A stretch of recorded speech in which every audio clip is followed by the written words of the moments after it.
Hello everyone, welcome to sweet memories. Upcoming రివ్యూలోకి వెళ్ళిపోదాం. కౌశికి వాళ్ళ ఇంటికి సుధాకర్ తమ్ముడైన కమలాకర్ రాకతో ఒక్కసారిగా ఇంట్లో మళ్ళీ యుద్ధం మొదలవుతుంది. సుధాకర్ తమ్ముడు కమలాకర్ కేదార్ కాలర్ పట్టుకొని, ఈ ఇంట్లో ఉండడానికి నీకు ఎలాంటి అర్హత లేదు, నువ్వు మా అన్నయ్య వారసుడివి కాదు, ఒకవేళ వారసుడు అని నువ్వు అనుకుంటే నీకు నేను 24 hours టైం ఇస్తున్నాను. ఈ టైంలో నువ్వు వారసుడు అని నిరూపించుకునే ఒక్క ప్రూఫ్ అయినా తీసుకురాగలిగితే నేను నిన్ను మా అన్నయ్య కొడుగ్గా ఒప్పుకుంటాను. అప్పటి వరకు మీకు ఈ ఇంట్లో ఉండే అర్హత లేనే లేదు అని కావాలని ప్రెజర్ పెడుతూ ఉంటారు సుధాకర్ తమ్ముడు కమలాకర్ జగదాత్రి అండ్ కేదార్పై. జగదాత్రి ఛాలెంజింగ్గా, మీరు ఇస్తున్న ఛాలెంజ్ని మేము తీసుకుంటాం, 24 గంటల్లో కేదార్ ఈ ఇంటి వారసుడని ఖచ్చితంగా నిరూపిస్తాను అని చెప్పి జగదాత్రి కేదార్ వాళ్ళ రూమ్లోకి వెళ్ళిపోతారు. జగదాత్రి కేదార్తో, కేదార్, మనం మిస్ అవుతున్న క్లూ ఏంటో మనం కనిపెట్టాలి అంటే ఖచ్చితంగా మీ ఊరు అయిన అచ్యుతాపురానికి మనం బయలుదేరాలి. ఆదిత్యపురం, అచ్యుతాపురం 2 ఊర్లలో నీ గురించి తెలిసిన వాళ్ళు, అత్తయ్య గారు సుహాసిని అత్తయ్య గారి గురించి తెలిసిన వాళ్ళు ఖచ్చితంగా ఉంటారు. వాళ్ళు ఒక్కరు దొరికినా, నీకు సంబంధించిన ఒక్క ఫోటో దొరికినా మన పని అయిపోతుంది, మనం సంతోషంగా ఉండొచ్చు అని ఇంకా అలా బయలుదేరుతారనమాట అందరూ. సో వెంటనే జగదాత్రి అండ్ కేదార్ ఇద్దరు కలిసి అచ్యుతాపురానికి బయలుదేరుతారు. మళ్ళీ ఆదిత్యపురానికి వెళ్ళి ఇంకా ఇల్లు పేరు పేరున వజ్రపాటి సుధాకర్ గారిని పెళ్లి చేసుకున్న వజ్రపాటి సుహాసిని గారితో ఆయన కలిసి దిగిన ఒక్క ఫోటో అయినా ఉందా అని గవర్నమెంట్ హాస్పిటల్కి వెళ్ళి అక్కడ ఏదైనా డెలివరీ అయినప్పుడు ఏదైనా చెక్ చేసి ఇంకా మొత్తం వెతుకుతూ ఉంటారనమాట జగదాత్రి అండ్ కేదార్. కానీ ఎక్కడ ఏమీ దొరకదు. ఇదేంటి, ఎక్కడ ఏ చిన్న క్లూ కూడా దొరకటం లేదు. దాత్రి, నాకు ఒకటి అర్థం కావట్లేదు దాత్రి, ఇంత ఐడెంటిటీ లేకుండా అసలు ఎలా ఉంటారు? రాజ్మహల్లో కూడా మా అమ్మ ఫోటో ఒక్కటి కూడా లేదు, మొత్తం పాడు పడిపోయినట్టుంది. అలా అని మా అమ్మ గురించి ఎవరో ఒకరు చెప్పడమే కానీ మా అమ్మ ఫోటో కనీసం గ్రూప్ ఆల్బమ్స్లో కూడా లేదు. అంటే దీనికి కారణం ఏంటో నాకు అర్థం కావట్లేదు దాత్రి అని అంటారు. లేదు కేదార్, నాకైతే ఇదెవరో కావాలనే పకడ్బందీగా చేసినట్లు అనిపిస్తోంది. ఎందుకంటే ఖచ్చితంగా రేషన్ కార్డులో అయినా ఒక ఫోటో అనేది ఉంటుంది. అలా లేకుండా జాగ్రత్త పడ్డారు అంతే. వైజయంతి అత్తయ్య గారే తన ఐడెంటిటీ తెలియకుండా సుహాసిని అత్తయ్య గారి ఫొటోస్ అన్ని దాచిపెట్టేశారేమో అని అంటుంది జగదాత్రి అలియాస్ జేడి. ఒక్కసారిగా కేదార్ షాక్ అయిపోతాడు.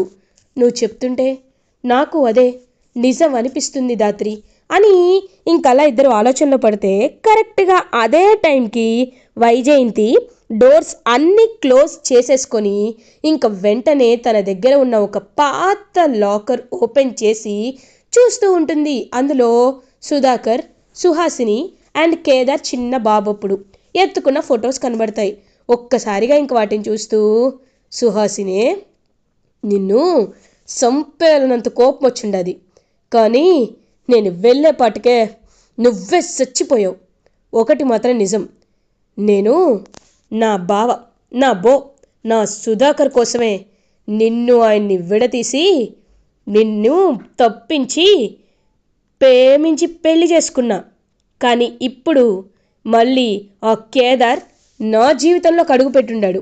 ఆ కేదార్ ఇంటి వారసుడైతే మాత్రం నా అబ్బోడికి ఈ ఇంట్లో స్థానం చిన్న కొడుకుగానే ఉంటుంది. అలా ఉండడం నాకు ఇష్టం లేదు. అందుకే నీ జ్ఞాపకాలేమీ వాళ్ళకి కనపడకుండా ఆ ఊరు మొత్తం జల్లెడ పట్టి నీ ఫోటోలన్నీ తెచ్చేసుండా అని ఇంకా అలా వైజయంతి గుర్తు చేసుకొని ఆ లాకర్ని క్లోజ్ చేసేస్తుంది. సో వెంటనే జగదాత్రి కేదార్ పాపం డల్గా రిటర్న్ అయిపోవాలని ఇంకా వెహికల్ మాట్లాడుకుంటారు. కేదార్, బాధపడద్దు, ఎప్పుడోకప్పుడు దేవుడు మన వారసత్వాన్ని తెలిసేలా చేస్తాడు. ఇప్పుడు ఇంటి నుండి బయటికి వెళ్ళిపోవడం తప్ప మన దగ్గర ఎలాంటి దారి లేదు అని పాప బాధపడుతూ అలా రిటర్న్ అవుతూ ఉంటే ఎప్పుడు ఎంటర్ అయ్యేటప్పుడు కనబడే పిచ్చోడు వాళ్ళకి కనబడతాడు. సో అతను మనస్థిమితం లేనివాడు అండ్ ఒక బెగ్గర్లా ఉంటాడు కదా. కేదార్కి ఒకసారి ఆయన నీ హార్ట్ దగ్గర పచ్చబొట్టు ఉందని కూడా చెప్తాడు, ఎప్పుడు చెప్తూ ఉంటాడు. అతను ఆ మతిస్థిమితం లేనివాడు కనబడతాడు. బాబు ఆగండి బాబు అనేసరికి ఇంకా జగదాత్రి కేదార్ ఇద్దరు కిందకి దిగి, కేదార్ మనం ఊరంతా చెక్ చేసాం, కానీ ఈయన దగ్గర మనం చెక్ చేయలేదు అంటే ఖచ్చితంగా ఏదో ఉంది కేదార్, అది మనం తెలుసుకోవాలి. చెప్పండి, మీరు మాతో ఏం చెప్పాలనుకుంటున్నారు అని అడుగుతారు. అమ్మా నేను నేను మీకేమీ చెప్పలేను కానీ అని తన చేతిలో ఉన్న ఒక ఆల్బమ్ని తీసుకొని చూపిస్తాడు. ఇంకా ఆ ఆల్బమ్ చూపించగానే ఒక్కసారిగా షాక్ అయిపోతారు జగదాత్రి కేదార్. ఎందుకంటే అందులో క్లియర్గా చిన్నప్పుడు సుహాసిని కేదార్ని ఎత్తుకున్న ఫోటో కానీ, తర్వాత సుధాకర్ కూడా కేదార్ని ఎత్తుకొని హ్యాపీగా ఆడించిన ఫోటో కానీ, నామకరణంలో కేదార్ అని చెప్పి ఇంకా నామకరణం చేసినప్పుడు బియ్యంలో రాసింది కానీ, అండ్ కేదార్ చేతికున్న మోల్ పుట్టుమచ్చ కానీ అవన్నీ కనబడతాయన్నమాట.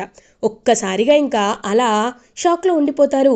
ఇవి మీ దగ్గరికి ఎలా వచ్చాయని అడుగుతారు.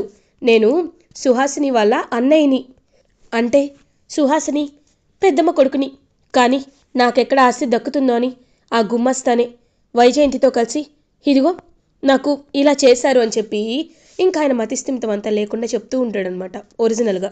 సో వెంటనే జగదాత్రి కేదార్ ఇద్దరూ ఆ ఆల్బమ్ తీసుకొని బయలుదేరి ఇంటికి వెళ్ళి ఇంకా ఆల్బమ్ని కమలాకర్ ముందు పెడతారు. ఏంటిది అని అడుగుతాడు కమలాకర్. తీసి చూడండి మావయ్య గారు అని అంటుంది జగదాత్రి. ఇంక ఓపెన్ చేసి చూడగానే అందులో కేదార్ చిన్నప్పటి జ్ఞాపకాలు, సుహాసిని కేదార్ ఎత్తుకున్నది అండ్ సుధాకర్ కూడా ఎత్తుకునేవన్నీ ఉంటాయి.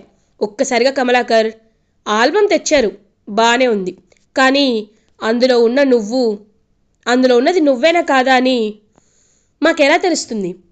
మేము నిన్ను ఎలా నమ్మాలి అని అడుగుతారు కమలాకర్. ఇంక వెంటనే జగదాత్రి, కావాలంటే మీ దగ్గర సాక్ష్యాన్ని నేను తీసుకొస్తాను. ఆ బాబుకి వెనకాల ఎలా పుట్టుమచ్చిందో ఇదిగో కేదార్కి కూడా అదే పుట్టుమచ్చ ఉంది, అండ్ అది మాత్రమే కాదు కేదారేనని మీరు ఇంకా కన్ఫర్మ్ చేసుకోవాలి అనుకుంటే సుధాకర్ మావయ్య గారికి కేదార్కి DNA టెస్ట్ చేయించండి, అప్పుడు నిజాలన్నీ బయటకు వస్తాయి. ఈ ఆల్బమ్ చూసి ఒప్పుకుంటే ఓకే, ఒప్పుకోకపోతే you can go for DNA test and you can get the accurate results అని చెప్పడంతో ఒక్కసారిగా వైజయంతి అలా షాక్లో ఉండిపోతుంది. కమలాకర్, ఓకే DNA టెస్ట్కి నేను ఒప్పుకుంటాను, ఎందుకంటే ఈ ఆల్బమ్ చూసి నిజాలు ఎలా బయట పెడతాం, ఒప్పుకోవాల్సింది అని ఇంకలా DNA టెస్ట్ చేపిస్తారు. సో DNA టెస్ట్లో క్లియర్గా Sudhakar and Kedar DNA match అవ్వడంతో ఇంకా అలా సుధాకర్ తన కన్న కొడుకు కేదార్ అనే అతిపెద్ద నిజాన్ని ఒప్పుకోవాల్సి వస్తుంది. ఇంకా సుధాకర్, ఇన్నాళ్ళు నేను నిన్ను దూరం పెట్టినందుకు నన్ను క్షమించు, ఈ సమాజం యొక్క కట్టుబాట్లకే నేను దూరం పెట్టాను, కానీ ఇప్పుడు చెప్తున్నాను, ఈ సమాజం కట్టుబాట్ల కన్నా బంధాలే ముఖ్యమని నేను తెలుసుకున్నాను కేదార్ అని కేదార్ని హక్ చేసుకొని తన వారసుడిగా అనౌన్స్ చేస్తారు. యువరాజ్ చాలా అంటే చాలా ఇరిటేటింగ్గా ఫీల్ అవుతాడు.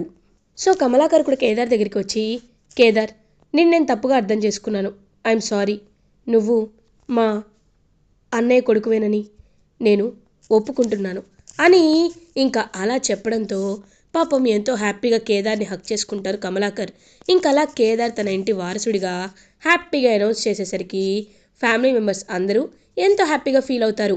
ఈసారి సంక్రాంతి మనకి చాలా స్పెషల్, ఎందుకంటే ఈ ఇంటికి కేదారే వారసుడని అందరి ముందు నిరూపితమైంది, కాబట్టి కేదారే మన ఇంటి వారసుడు అని ఇంకా అలా ఫ్యామిలీ మెంబర్స్ అందరూ ఎంతో సంతోషంగా కేదార్తో కలిసి సంక్రాంతి సెలబ్రేట్ చేసుకుంటూ ఉంటారు.